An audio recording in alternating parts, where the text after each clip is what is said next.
Expulsion des sans-papiers, une préfecture a trouvé la solution algérien.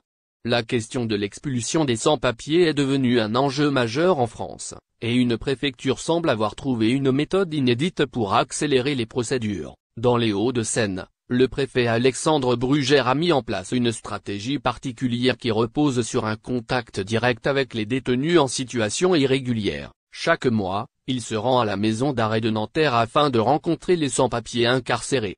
L'objectif est simple, convaincre ces détenus qu'il est préférable d'accepter une expulsion volontaire plutôt que d'attendre une expulsion forcée. Lors de l'une de ses récentes interventions, relatée par la presse, il a tenu un discours très ferme: « Messieurs, vous n'avez plus votre place en France et vous n'êtes pas les bienvenus.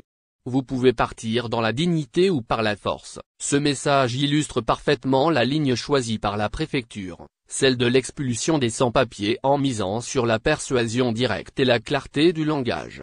Cette stratégie a rapidement montré des résultats concrets. Depuis le début de l'année, les chiffres témoignent d'une hausse significative. 52% d'expulsions supplémentaires de détenus étrangers ont été enregistrées par rapport à l'ensemble de l'année précédente. Les autorités expliquent que cette démarche n'est pas seulement destinée à résoudre le problème de surpopulation carcérale, mais aussi à accélérer le rythme global des expulsions. La mise en place d'un tel dispositif démontre qu'il est possible d'associer expulsion des sans-papiers et efficacité administrative, même dans un contexte souvent marqué par la lenteur des procédures. L'expulsion des sans-papiers s'accompagne également de mesures incitatives.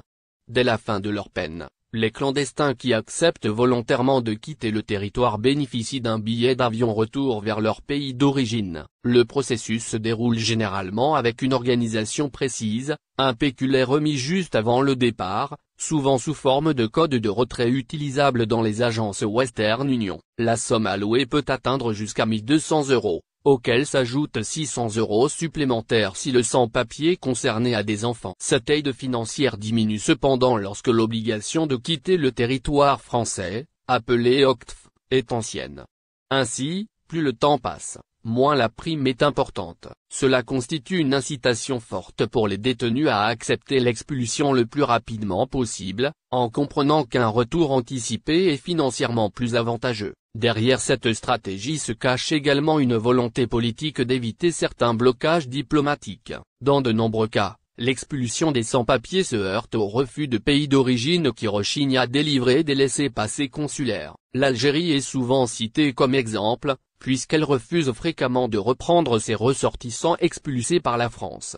En encourageant les sans-papiers à rentrer volontairement, la préfecture contourne cette difficulté. Lorsqu'un individu voyage librement avec ses papiers en main, le pays d'origine ne peut légalement refuser son entrée sur le territoire. De cette manière, l'expulsion devient possible sans confrontation diplomatique directe, ce qui explique en partie l'efficacité de cette approche. L'expulsion des sans-papiers, telle qu'elle est pratiquée dans les Hauts-de-Seine, repose donc sur une combinaison de fermeté et d'incitation. La fermeté se traduit par des messages clairs et répétés, adressés directement aux détenus, pour leur rappeler qu'ils n'ont plus de place en France. L'incitation, quant à elle, se manifeste par des aides financières et une logistique de retour simplifiée, qui transforme l'expulsion en une option moins brutale que l'attente d'une expulsion forcée. Cette nouvelle approche permet à la préfecture d'atteindre ses objectifs, tout en respectant le